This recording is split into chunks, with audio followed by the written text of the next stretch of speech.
Hola amigo y amiga. Yan, day off ko ngayon. Tapos sinundo ko si Mrs. sa trabaho niya. Tapos yan, naghanap kami ng lugar na pwede namin paglutuan ng pananghalian. So ito yung spot na nakita namin. Yan, bukid. Dito tayo sa bukid. Yan o.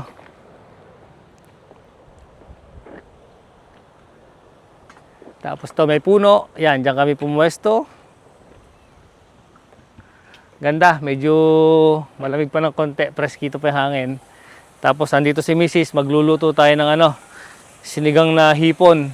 Yan o. Sinigang na hipon. Tapos ito yung kanin natin. Yan, malapit nang maluto. Kumukulo na. Tapos maglalaga tayo ng saging na saba. Galing ng Pilipinas, dala namin. Ayos. Tama-tama, gutom na ako. Ganda rito sa pwesto namin ni Mrs. Diyan tayo sa lilim.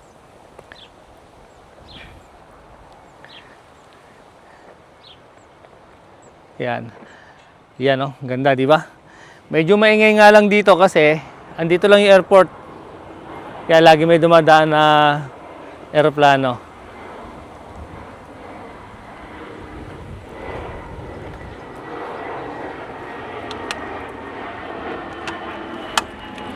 Sarap niya, no? Merong merong okra, sitaw, kamatis. May talong pa to, di ba, ma? Ayan, may talong. Ay, talong. Ayan, nandoon. Tapos yung ipang sisigang natin dyan, sinigang mix, dala rin namin galing ng Pilipinas. Yan, medyo malapit na maluto yung kanin. Tama-tama pa naman, gutom na ako. Anong oras na rito? 3:00 ng hapon na. Si Mrs. kumain kanina sa trabaho niya dahil merong konting handaan sa trabaho niya. Kaya yun, kumain na siya. Ako hindi pa. Kaya nag-almusal ko kanina. Ano lang naman yan, almusal ko kanina umaga pagkagising.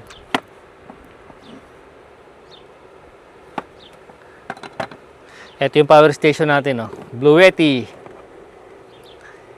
1 buwan kung mahigit hindi nagamit to. Umuwi ako ng Pilipinas. Talagang hindi nagbawas ng karga. Ang galing. So yan ang nakasaksak ngayon dyan. Etong kala natin, saka itong rice cooker.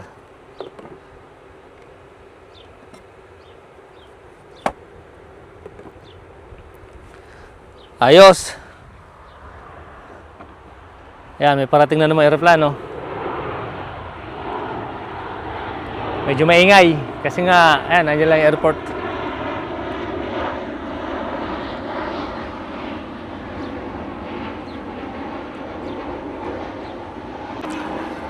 So yun na yung gambas o yung hipon na ilalagay ni Mrs.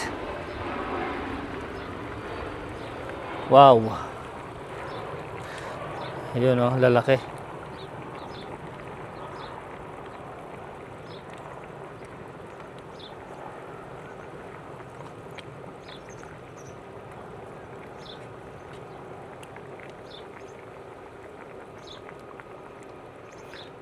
Sarap niyan. Lalaki, no?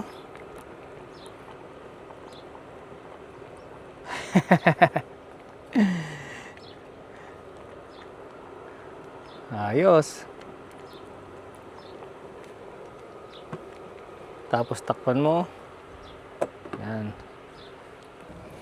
Yun, no? Luto na yung ating ulam. Yan, no? Wow. Nilagyan mo na magic sarap to, ma? Nilagay niya na magic sarap para mag-magic yung sarap. Yan, no? Tapos, yung rice natin. Masasabi mo, walang lasa. Sarap naman. Kaya, santo ka naman. O, yun. Kain muna kami. Tapos, maglalakad-lakad dito mamaya ng konti. Tapos, yun nga, maglalaga tayo ng saging na saba para may merienda tayo. Ayos. Yan si Mrs. Nagsasantok na ng pagkain natin. Ay, dagdagan mo ng konti yung akin. Okay, mga kamigo, kain muna kami. Mamaya naman uli. Sarap naman, di ba? Sarap ng naturalesa rito. Di ba? Ganda, ayos.